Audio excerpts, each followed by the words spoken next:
Hello, you're watching news from Kazakhstan. It is Tuesday, January 29th. These are the headlines. The former Atara region governor is officially placed on the wanted list.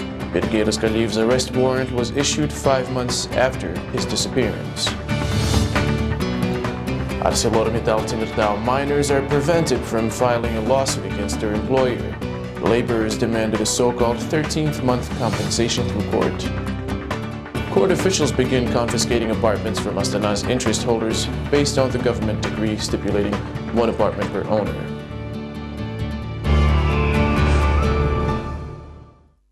Cebu Drilling Company employees in Actau stopped striking and returned to their workplaces after meeting with the new Mangistau region governor Ali Kaidarbayev and company management.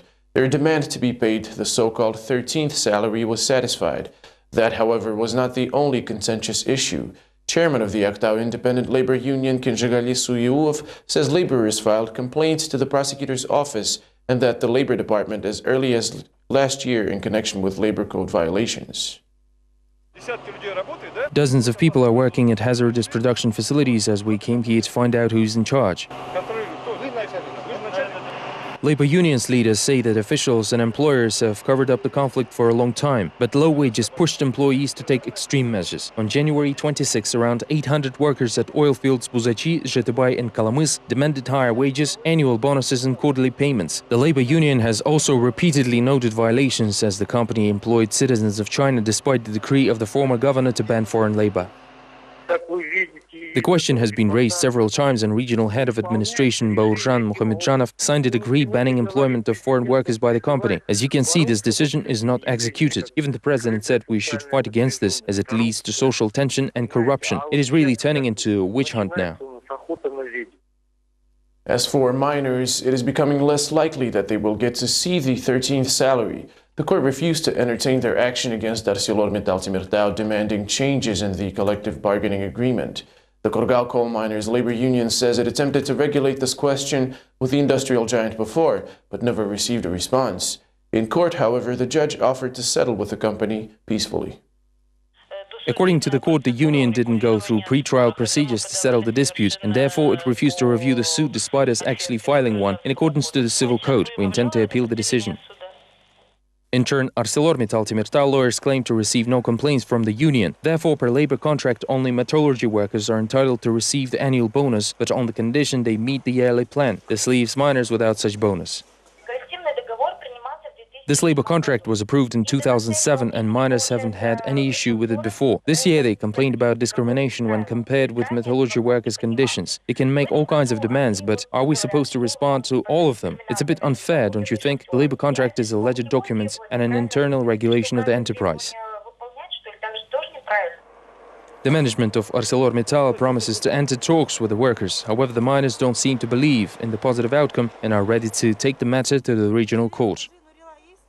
Parliamentarian Mukhtar Tinikeyev expressed indignation with the size of miners' salaries at Monday's government hour in Parliament. He pointed his criticism at chairman of the statistics agency, Alikhan Smailov. Following the presentation of socio-economic indexes, MP Mukhtar Tinikeyev said that the data of the National Statistics Agency was deliberately skewed. The parliamentarian asked why the organization understates miners' wages and after receiving a formal answer, went on a full-on critical rant. I realize that you and the government made some sort of a deal to portray the country enjoying certain idyllic life. Please don't try to argue with me. I taught in the school where you've studied. I want to touch upon the house prices. Pick up any newspaper to see what the real prices are, since according to your statistics, we provide housing virtually for free. Furthermore, you say that there are 93 three-shift schools in the country, whereas the president mentioned 39. Going from here, I believe 20 questions and answers that you talked about today were skewed. You must adequately react to questions from the MPs.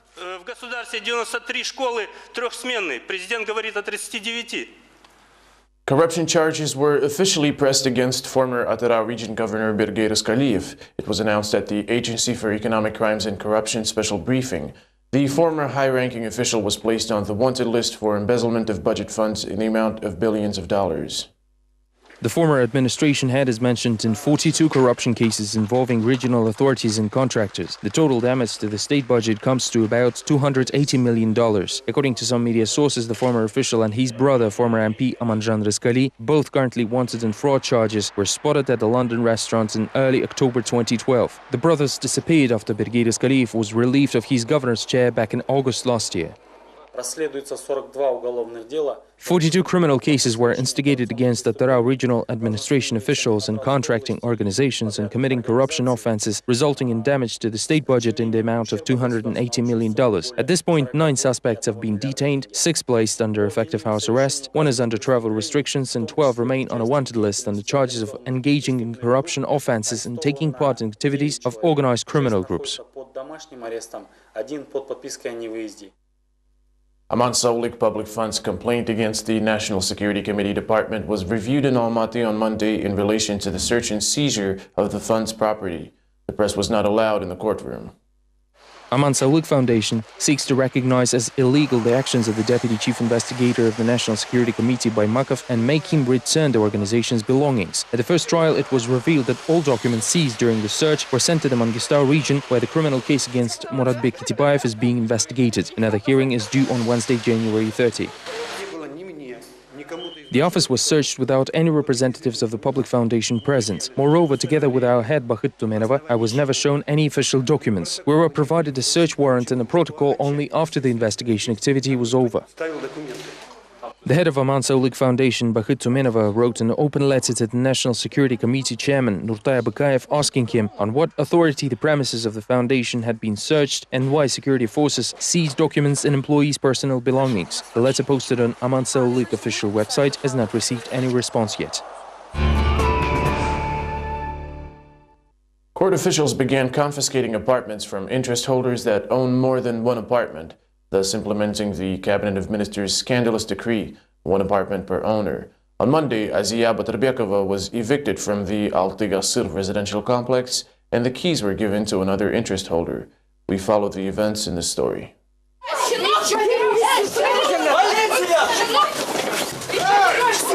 This is how interest holders are trying to protest against eviction. The police arrived just in time to break the starting fight with marshals, who have the court order to seize the apartment from one interest holder and give it to another. The latter fell victim to a dishonest real estate developer, while the former suffers from the notorious government decree of April 1st, 2010, allowing only 1 flat per person. The decision was appealed and we evicted Aziya Batarbekova. We forced the door open in the presence of eyewitnesses and entered the apartment. The owner of the seized apartment, Aziya Batarbekova, explains that she had to register the property to her name since her children are public servants and didn't want others to know about their new housing. This, however, still doesn't give the authorities the right to seize the apartment. They gave out the flat to someone else, but this is not my apartment per se. I bought it for my children. I didn't even buy it with my money. It's all theirs. They registered the apartment to my name because they work in state service and didn't have time to arrange the papers, but now it's gone. A year ago, local authorities promised to compensate 400 defrauded interest holders of the 7 city residential complexes with several apartment blocks built specifically for them. The interest holders didn't want to wait and filed lawsuits against each other, which forced courts to carrying out orders following the infamous state decree, and now it is expected that 36 interest holders with 2 or more apartments on their hands will be evicted shortly. Some cheated interest holders in Almaty were also provided new housing. They, however, are in no rush to move in. Officials report the problem will be fully resolved soon, but the frustrated tenants are still dissatisfied. With what exactly, find out in the next report. The Saturday's meeting of Yelimay and Yeliseyskiy Poля estates investors looked rather like a party convention. The triumphant Victory Day march blared in the hall, yet it didn't seem to raise the mood of the interest holders. People have come here to persuade officials to buy the land seized from a dishonest real estate developer through court and use it to initiate the new construction. Could you not sabotage our work? Please let us finish the meeting. I'm telling you, you will have an answer by the meeting's end. Just be patient. I don't want to listen to your discussions anymore. I've heard enough already. All I need is the Land Act. The deputy mayor of the region, Bulat Akenov, ignored the suggestion of buying off the plot. Yet he announced the deadlines for the completion of other construction projects already in progress.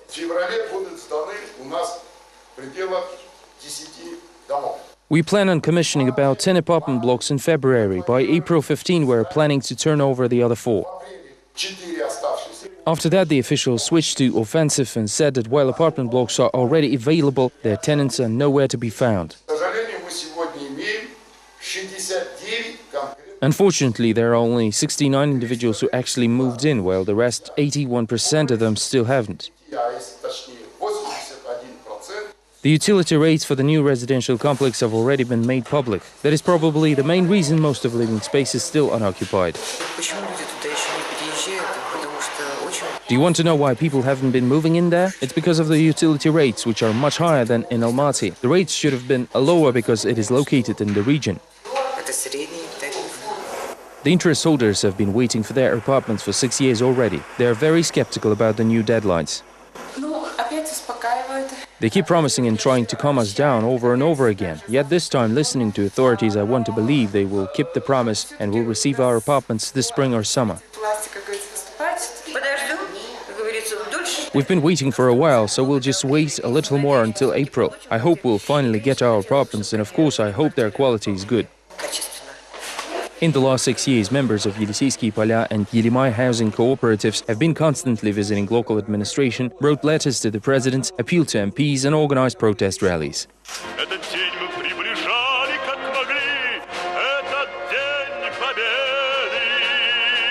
Afghan war veterans ask parliamentarians to fulfill their campaign promises. They request the elected officials to express their standpoint on 6 issues dealing with a revision of the law on veterans and the size of state benefits. The MPs have 1 month to think over the matter as the Afghan war veterans await a response from each of them. Specifically, the veterans want to know whether all military personnel taking part in war conflicts should be given the same status. Furthermore, the MPs are asked if they are ready to support the legislative initiative granting state assistance to World War II veterans.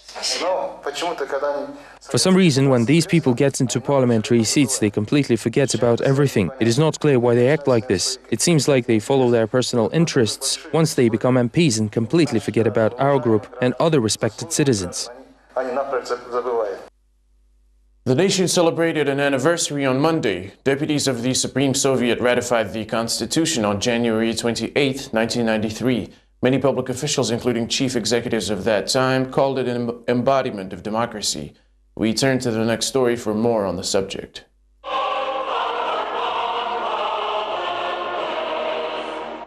A key moment in Kazakhstan's history occurred this Monday 20 years ago when the Supreme Council adopted the state's first constitution. Back then, even US President Bill Clinton called it a model for a liberal state. President Clinton sent his message to the Supreme Council, saying our constitution is a model of democracy that will shape the future of Kazakhstan. The important document, however, lasted only 2.5 years. The second draft of the constitution proclaimed Kazakhstan as presidential parliamentary system instead of strictly parliamentary, as in the original. This move significantly increased the power of the head of state. Serikbalsyn Abdildin, the former speaker of the Supreme Soviet of People's Deputies, says that constitutional amendments were natural, but striving even further away from the initially declared democratic values. The current constitution is shaped to suit one person, whereas the first draft was designed to address public issues and serve to bring democracy to society and government. Politician Bolat Abilov also supports this view. He believes that even modified version of the constitution features quite vague definitions. At the same time, Kazakhstan has also underwent extensive changes since obtaining independence. Right now, the constitution supports a super-presidential system and serves to build up the power of only one person whose last name is Nazarbayev. Observers note that major changes were brought around since the introduction of the second draft. For instance, prior to the changes, the president was accountable to the country's MPs, whereas now it is the other way around. The parliament has no power. Nowadays, it's just a random organization which calls itself parliament. In reality, though, it's just another state department subordinate to the president. In recent years, the constitution underwent additional changes regarding the status of the first president. A special law was even created specifically for the leader of the nation, prohibiting any persecution against the head of state and his family. Education and Science Minister Bakajan Zhumagulov announced that Kazakh school children will be taught about radical Islamic movements in new textbooks on the subject of religion at the President's Central Communication Service. It is about time we reconsidered the teaching standards for religious studies in view of today's global trends. The religion textbooks should contain more information on the modern radical Islamic sects. течениях, которые сегодня есть в исламском мире. According to Bakhajan Zhumagulov, so far only one 9th grade textbook on religion studies has been approved by the Ministry of Education and Culture. However, it also requires minor revisions that should be completed in the near future. The minister also promised a twofold salary hike for teachers achieving best results in the new professional training system, effective starting September 2013. The national testing has also become subject to changes, as the school graduate exam will no longer contain logic-based questions. A Kazakh engineer proposed to construct an Expo 2017 pavilion in the form of the Kazakh national female headdress, Saukele. The building is meant to serve as a functional staple of the event and emulate the triumph of the Eiffel Tower. Our reporters met with the designer. Kazakh design engineer Saint Mirgaliyev came up with his version of World Expo landmark intended to astound international visitors. He sent a draft to the address indicated on the Expo 2017 official website, but never received a response. It appeared that the website is still under construction and features outdated content, while its press office is long dismissed and national campaign committee yet to be appointed. At this point, only the Sports and Physical Education Agency head Talgat Yermegiev is an approved member of the campaign committee. The Ministry of Economic Development is not involved in the appointment process. All the executives will be assigned once it will be clear who the members are. Saint Mirgaliyev is ready to wait, as he is convinced that his concept of the Expo Pavilion, inspired by the national Kazakh headwear Saukele, has all chances to become the official symbol. The designer believes that affection for the sky-reaching structures like Eiffel Tower is a part of the human nature. Of course, it is impossible to just copy the Eiffel Tower's triumph, so I decided to offer something different, but just as monumental. In the end, I came up with this three-part design. The compound design consists of an ellipsoid structure base, 236 feet in diameter and 197 feet cone body, and a globe-shaped sky deck topping the building. The concept author, Saint Mirgaliyev, is 78. He devoted 25 years to career and construction design, boasting dozens successfully implemented projects. Currently, he works as an associate professor in a private school. Mirgaliyev says that the Expo project is an attempt to express his passion towards architecture design rather than seeking fame. When the expo is over, the premises could be leased to commercial organizations, thus letting the tower pay for itself. Around 10 floors of the wider part of the building featuring aerials can accommodate service facilities as well as radio and television broadcasting studio. Another experienced architect, Vladimir Yarishikov, says that Astana's landscape, just like the rest of the world, features mainly uniform-looking skyscrapers. He believes that the expo landmark design must be truly inventive to stand out.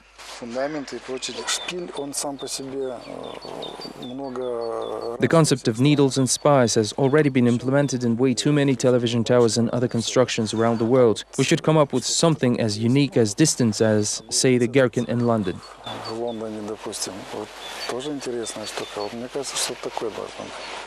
Unfortunately, the directorate of the national company Astana Expo 2017, chaired by Talgat Yermegiev, was not available for comments, thus leaving the question of project approval hanging in the air.